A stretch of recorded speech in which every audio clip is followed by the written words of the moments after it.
So there'll be creators out there, and I know some for a fact. Some are very good friends of mine. Tony Jameson is out there, just started his save with Darlington, and he says, you can't do total football, beautiful football at non-league, and I'm going to crush that myth in the next 15 minutes with today's tactic. Today's tactic is a replication of my team, York City, playing fantastic football, leading goal scorers out of the top 5 divisions. We're already, not even halfway through November. They've scored, I think, 14 goals in the last 4 games, a 4-0, a 4-1, a 4-2, and then they lost 3-2, a last-minute goal to lose against Barnsley, League One in the FA Cup. So they're in tremendous form, and it's all been down to this little tactical change here where now York City are playing with a front 2. All right, so in today's video, we're going to break down the tactic, the success that they had at last night's game, a little tactic change that he made at halftime, 1-1 at halftime, quite a boring, sluggish kind of chess match first half. York were trying to bait the press of Rochdale. Didn't really happen. Changed it around a little bit. A couple of key changes. In particular, this man here, Dan Batty, had a tremendous second half performance. And yeah, it works superbly well. And as you can see, it works all right in Football Manager. That was just a simple simulation that I did of the tactic late last night. 46 games, 35 wins, 3 draws, 8 defeats, 108 points. With goals against of only 47, just over 1 a game, which is pretty damn good, right? So if you want to play beautiful football in a lower league save, then this is the tactic for you. Let's get into it. So very quickly, just going to show you how they've been playing over the kind of the most recent weeks since the new manager Stuart Maynard has come in, and a couple of injuries, couple of changes, which has kind of thrusted him into making this kind of more of a 3-5-2, which I believe he played quite regularly at Notts County and Wealdstone. We've generally played with a kind of a 3-4-3. However, because of a couple of role positions that we'll talk about in a little bit, it kind of molds from all different back 4s to back 3s to advancing centre halves. Like, for instance, that number 3 in your picture right now is actually our left centre half, which is pretty much camped at the edge of the area. Our deepest player in build-up, it was our holding midfielder in Dan Batty. Further on in the move as well, the guy that I've circled right here making that forward run, that inside underlapping channel run, is our right centre-back who finally gets into the area and ends up squaring the ball to number 10, Ollie Pearce, for us to put us 4-1 up in what was a massive game against title kind of rivals Rochdale. So loads of flexibility, loads of expression. It's not non-league 4-4-2. We do have a big man, little man kind of strike force, but at the same time, we've got some wonderful footballers, wonderful build-up patterns as well that are happening. We've mixed it up a little bit last night. 2 long balls, ended up getting us 2 goals, but we've played some fantastic stuff all season since Stuart Maynard came in. So it looks a little bit like this. So at the moment, we've got, as I said, 3-5-2. The 2 fullbacks, the 2 wide players are very much kind of generally wing-back / defenders, but very good going forward. Brooks, very much a technical player. He's got a lovely left foot in terms of crossing. On the right-hand side, we've got an absolute engine in Felix, who tremendous pace, tremendous aggression despite his despite his height. He's only small, but his aggression, he's like a mini Kante down that right-hand side. Final ball a little bit lacking at times, but such an outlet on that right-hand side. And then the 2 wider centre-halves, in particular Kitchen, who we signed from Oldham in the summer. He is physically, as you can see from the picture, he's physically kind of a centre-half. He must be well over 6 foot, but I think generally played as a left-back last year. Superb on the balls, got numerous assists already this season for crossing, got an assist on Tuesday night, a couple last week as well, in the win against Gateshead. So likes to get forward. Howie's a very much an old school centre-back, and Fagan Walcott has got pace and energy. He was the one that was making that underlapping run and got the assist for Ollie Pearce's goal. In the middle, we've got 3 players. We've got Banks, who's that more physical profile, but tremendous footballer. Hunt can do it all. Tremendous from getting the ball out of the back, helping with build with play, but also can go box to box. And then we've got Dan Batty, who is that perfect kind of, I would call him the non-league metronome, where he's superb at dropping in. He did a fantastic job marking their main centre forward. I'm not even going to try and pronounce his name. One of the leading goal scorers in the league. Out of possession, he was literally dropping in front of him. And then in possession, in particular in the second half, he dropped in here and allowed our wing-backs to get a little bit higher and allowed our full-backs, our 2 wider centre-backs. And we kind of built up with this kind of 4-4-2 in the second half. And we know how good this guy is, Batty, in terms of progressing the play. So that's what we're going to try and look at in FM. In the final third, we have Ollie Pearce, who's a tremendous poacher, but loves playing with his ball to feet, back to goal, very creative. And then we've got Josh Stones, who's very much that out-and-out classic number 9, holds the ball up, likes to hold it up, likes to work, runs, aggressive, scored 2 fantastic goals. I will leave a link down in the description, actually, to the goals, the highlights from last night, so you can kind of see where I'm getting this tactical idea from, if you're not familiar with what has been probably one of the most exciting teams I'm going to say the most exciting team in non-league football at the moment. So, how does it look in FM? So the tactic is available for the Patreons. I will go for all the team instructions at the end so you can copy it into your own save yourself. But if you want to support the channel, and it's like nearly 150 people in there now on my Patreon supporting me as a creator, which is tremendous. If you want the file as a direct download and all the other FM26 tactical downloads, then check out the Patreon link down in the description. So what we've done is, it's difficult because of certain roles, and we'll talk about it, like in particular the number, Fagan Walcott, second half was driving into these spaces. You could say he was an advanced centre-half, but because we've got an overlapping centre-back on the other side, I thought if he overlaps on that left-hand side, we really don't want Fagan Walcott moving forward as well and advancing, because that will leave us one at the back. So depending on games, I would maybe be flipping between the two, having Kitchen as a wide centre-back, having Fagan Walcott kind of overlapping, or being a advancing centre-back. But to start with, because I was really keen on getting Kitchen into these wider areas where he's really good, has he got decent crossing? 10 crossing, which is, I suppose, pretty good for non-league, right? But he's a tremendous crosser, so I was trying to encourage that as much as possible. We know we want the 2 strikers, one to work channels, one to drop in.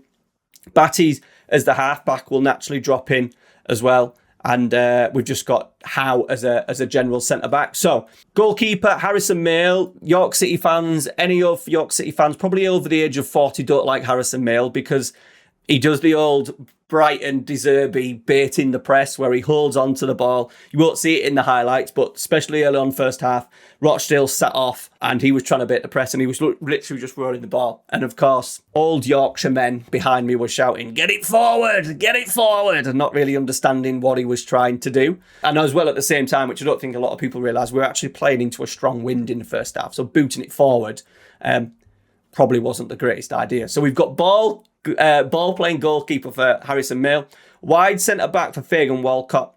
We've just Howe, our captain, solid, normal, bog standard central centre back. No other instructions. With Kitchen as this overlapping centre back. Our 2 right backs, probably my favourite role in FM at the moment, either in a back 4 or in a back 3. So I'm going to be using a very similar tactic. I am building my own offline save, but I will be doing live streams and also deep dives into certain parts, including my tactical philosophy, which is going to be like a 4-3-3, but we're going to use this as a secondary tactic. So I'm going to be bringing more deeper dives into not just like a York City Let's Play, but recruitment, staff, training, in possession structures, sort of like looking at rest defense, rest attacks. So if you're a bit of an FM tactical nerd, then subscribe to the channel because you'll absolutely love the content that I'll be putting out when I really dive into my main York City save, which will hopefully start over the next couple of weeks. And as I was saying as well, the 2 advanced wing backs is probably up there with my favourite role of FM so far, FM26. So both of them advanced. We want them to, that is not Kitchen. That is Brooks at the moment. Interestingly as well, Brooks has only been playing because we've had an injury out on that left to Newby. So we've actually been playing more of a creative player. So if you wanted, you could probably in possession move Newby up. I think we've changed our structure. Like we were kind of really pressing in more of a 4-4-2 because Kitchen can move across. Felix drops in. Newby, who's more of a winger, moves across. And we were playing very much sort of like a 4-4-2 out of possession. It's changed a little bit with the structure that we've got, and we've kind of just at the weekend, last week, and then in particular the game last night, we were more just dropping back into a general kind of 5-3-2 or a 5-3-1-1 with one of the strikers dropping off. So 2 wide players, as I said, getting forward. Batty, half-back, awkward a little bit in FM with the structure, but the idea is that we see him helping in there with build-up. We're going to get the goalkeeper playing short. 2 midfielders, I'm going, Ollie Banks is, despite his height, is tremendous ball player, likes to be creative, likes to take risks. So I think a midfield playmaker is brilliant for him. With just a bog standard centre midfielder for Hunt. However, for this role, on player instructions, we're going to get forward runs. The one thing we maybe lack at times from midfield if Hunt's doing maybe a different role, is then forward runs. So last night it was very important at the weekend that he was doing those runs. Batty's a tremendous footballer. Banks a tremendous footballer. Neither have the legs to kind of do that box to box role. So very important that we get that from midfield. Also, the structure of the midfield is pretty good. I'd be quite happy for Banks to go in there. Hunt can go in there as well. Hunt could probably move across to be the midfield playmaker with Boateng coming in, who's been a big signing for us in the summer. So loads of different options in there. Kind of one energy kind of player, box threat, one deeper creator, and then one player who's going to get on the ball in that maybe that final third, that attacking half, and try and make things happen. Likes to put the ball forward. Brilliant goal at the weekend that we scored for the equaliser against Eastleigh. Go check it out. We'll leave a link down in the description to that video as well. Lovely little clip over the top. Really clever and intelligent. So hopefully that midfield playmaker gives us that. Ollie Pearce loves to be a poacher, but now that we're playing with the front two, with these roles slightly changed, I think at the start of the season, we lost a little bit of his quality. He didn't score enough goals, and that was because we weren't giving him enough of the ball. We were quite slow and sluggish in possession. It's been better since we've definitely gone to a 3-5-2. But it's also improved that we're a little bit quicker in that final third. We're going to play him as the DLF. Last night he was often dropping into these areas, allowing Brooks to go really high and dropping into these areas to try and get on the ball. So you could probably do him. Now, I've done Stones as a tracker, out of possession. We'll talk about the out of possession stuff but in a minute. But at times he was being a little bit of a tracker. You just need to make sure one of your strikers is coming back and helping out. And then for Stones, we've gone channel forward. I think he prefers in-game to be a target forward. Yeah, target forward it says, but channel forward for me. Both goals come from him running in the channels. I said, check out the goals against Rochdale from last night. Literally just aggression, pace, not so much pace, but energy, willingness to get that ball. Two fantastic goals, so go check them out. So we've definitely got him as a channel forward. Out of possession, now I did kind of do a little bit of 4-4-2, but we've not really been shaping up like that. I don't know if because Rochdale matched us up with more of a 3-4-3 and with wing-backs pushing our own wing-backs back. That was maybe part of it. And also the interesting positioning that we'll look at in terms of Dan Batty. So, as I said, their main striker last night is one of the leading goal scorers, big striker. We know we like to get our two full-backs, or our two wide centre-backs on the ball. So there was always that, when the ball was lost, what was our shape going to look like? And in the end, it was Batty who was dropping really deep. So I've got Batty as a dropping defensive midfielder. If you want a slight change and you don't really want that, just a bog standard screen would be good. He's not tremendous presser. Always worried about his injuries and staying fit. So the less running Batty does, the better. So screener for him. Very intelligent footballer, though. I was watching him last night and he was literally he stood in front of the number 9, just following wherever he went. And then in possession, he was quickly dropping into these positions in that half-back role. The two wing-backs, because we want to be we want to be aggressive. The manager's always talked about, first thing is how much we work off the ball. So we're going to have two pressing full-backs, two covering wide centre-backs, because they're going to be doing a lot of that because we're playing with this back 5 and this back 3. Our fullbacks are going to be pushing and maybe getting caught out slightly. So we need our kind of two wide players to be wary about moving into wide areas. And we know we're going to potentially even maybe look like a back 4 at times if Batty then drops in with the two kind of wide centre-backs ending up being fullbacks. Midfield, central guy, centre-back, Howe, as I said, he's better than an old school non-league defender. He's tall, he's not the quickest. Comfortable in possession, doesn't overdo it, plays a simple pass. So we've just got a bog standard centre-back. You could even do covering as well. So if you want to change that, you could do, but I've just gone standard centre-back. Goalkeeper, forgot to mention, sweeper keeper. We're going to play with a high line. You obviously like to dominate in the other half, keep the ball. So we're going to go with sweeper keeper. Into the midfield, so we talked about Batty's that dropper, change to screening if you want. I've just gone to central midfielders. What I found with the out of possession is when I've struggled with a tactic, it's been the out of possession. So what I've decided to do a little bit is not have every single role doing something. I kind of class the pressing, the screening, and the wide central covering midfielder, I class them as specialist roles. And what I mean by that is that they do a specific job, basically. The central midfielder will kind of cover a little bit of everything. And I find is that if we start going down the route of changing absolutely everything to one of those niche roles, one of those specific roles, where were we? There we are. I think we'll end up losing our structure. You know, if I have him as a wide player, he's going to go out there. If he's a presser, he's going to go in there. If he's a dropper, he's going to go in there. And then we're going to lose. I can't put him in there at the moment, but we're going to lose a big hole, aren't we? So I think it's very important with this, guys, that we don't, when you're building your tactics, have a couple of specialist jobs. So I want Batty to be really, his job last night was to drop in and support Howe against their number 9. The 2 wide players are responsible for getting up and down. The 2 wider players, centre halves, are going to be covering spaces. And then we're going to leave a centre forward high. And then one of the centre forwards we're going to track. It's as simple as that. So try and keep that structure as simple as you can. It's worked pretty well, as you can see by the statistics that we've had. Won the league with like 108 points. Pierce getting 31 goals. I think Sinclair ended up playing as the wing back. Unfortunately, he's not at Solihull. Football Manager have decided to release the game without updated squads because he left before the main game came out, so that's disappointing. But anyway, there's bigger issues to worry about than I imagine updating York City squad for Football Manager 26, isn't there? But anyway, Felix, right back, 31 goal contributions. And then Sinclair, 27 goal contributions. Pierce, 31 and 5. I'm a little bit surprised he's only on 6 assists when he's doing the DLF compared to Stones, who's done 19 and 13. So there's tremendous contributions in there. Our left centre-back, look, Kitchen, overlapping centre-back, 5 goals and 10 assists. So he's getting into these areas here, crossing from deep, getting involved. Absolutely love it. Right, we'll do team instructions, then we're going to look at a highlight from a couple of the games. So in possession, as you can see, lower tempo. Now, York City quickened it up second half, but generally they like to dominate the ball. And yes, it's quick, but in terms of Football Manager and controlling games, the best way to do it is by dropping your tempo. So we've gone shorter passing, lower tempo, standard time wasting. We've gone wide attacking width. We're going to play for set pieces. We're getting quite good at set pieces now. York, we're quite a big physical side. More expressive. We're going to play through the press, or build up strategy, play through. Goalkeeper kicks short to the centre-backs. We're just going to discourage shooting from distance because that's a thing that I'm finding in FM really tricky at the moment. Too many shots from distance. So that's why I've got that on more than it been a York City thing. Pass to feet.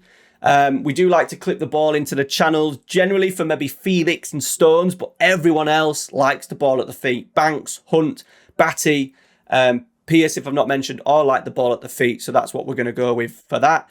Out of possession, high press, much higher, more often, counter press. He's super. Unfortunately, I can't give you the PPDA stats because I don't have my stats bomb anymore, unfortunately. So, and they don't do stats that low down on like Opta where I get my other stats from my other videos. So all you can say is they hunt, if you go, so if you got nothing else better to do, just watch the highlights from the past 4 or 5 games and you'll see the intensity of how we're pressing. Counter press, trap outside, and try and prevent short distribution. I would love it for the goal. I don't know if it's a thing that Stuart Maynard wants, but for me, Kitchen, Howe, Fagan, Walcott, all over 6 foot. Banks is over 6 foot as well. Try and press aggressive. Try and make the goalkeeper go long, and we should have a man advantage back there. Physical advantage as well in terms of getting that ball back. We did have an impressive cup run, which was stopped with a 4-0 defeat at Newcastle. But on the way to the FA Cup, unfortunately, you can't search. Another thing, that used to where you could search by competition and filter by competition, but never mind. We've beaten Rotherham of League One. We've also beaten, there was someone else we beat on the way, Solihull, and there's someone in here, Bristol Rovers of League Two as well. So we're beating teams in higher leagues, and as you can see, we are scoring plenty of goals. What we're going to do is just going to show you the 3 goals from that final league game of the season. I think it kind of shows you how good this team is and the good parts of the plays. You'll see the player roles in the goals and in particular the patience of it. So if we just bring it back, right, so we've just won possession. So there's Kitchen, our overlapping centre-back. He gets involved, which you'd expect. So we build with a 3. There's Batty, our holding midfielder. That tried to come in. He does come in, I think, for the 3rd goal. So we'll now see Kitchen. Remember that first highlight that I'll put up on the screen of him getting involved in the game with the high position? Look where he is right now. He's in that sort of like, playmaking wing-back kind of FM role, maybe a midfield playmaker, but he's getting involved in the game. We've moved the ball out wide. This is where we get our left winger with loads of crosses in the box at the moment since our new manager's come in, getting balls in the box, especially now that we've got bigger players, in particular Josh Stones playing more on a regular basis. Absolute threat. So nice little patient build-up play, and then the time was right to get the ball out wide into the box to score. Once again, building up. So here's Batty. Palmer's playing as our middle centre-half. Batty dropping deep. He's getting a little bit of man marked at the moment, but dropping deeper than the ball. So really good for rest defence. He's always been in a good position in case there's a counter-attack. Pierce playing as that DLF, dropping in. This is why I like front players playing as a 2. One's going to stretch the player and pin those defenders back. The other one is going to come in and get involved. Doesn't get the ball straight away, but the issue is as the ball's cleared, that he's pulled the defender out, he's looking to get on the ball. We eventually work it, we've gone all the way back. York City fans go mental about this sometimes, that the ball is forced all the way back, and we'll sometimes even go all the way back to Harrison Mill, but we're patient in possession. That was the word I was looking for. And we go again, just waiting for that right time to kind of click into gear. Pierce dropping off, this is how he works, loves to link play. Lovely ball from Kitchen, who's found himself forward. Terrible goalkeeping, but the movement, the patience. Remember, shorter passing, lower tempo, pass. We will wait until the time is right to hit, and we've done that extremely well. And at the start of the second half, from kickoff, super patient. Now we've got Brooks on that left-hand side. Boateng's our central midfielder. And what we want from him is a little bit of dynamism and a forward run. So now you can see, this is what we had a little bit last night with Batty and Palmer. Sorry, not Batty and Palmer, but Batty and Howe playing amongst each other. So there's like our back 4 with now Kitchen and Fagan Walcott being our 2 wide centre-backs. So you get it a bit, look, it's not perfect. Last night's kind of DM and dropping centre-back role, half-back role of Batty was a little bit niche to what he normally does. He likes to drop in generally anyway, and they'll often put forward one of the two wider centre-backs will move into wider areas at times. But it's pretty good. I'm really happy with that. And then we work it from side to side. Shift, Brooks down this left-hand side. New signing, superb. Crosser of the ball. Kitchen working. There's our midfield playmaker. Good movement. There's our advanced wing-back getting into the area. Now, that's only a few little snippets.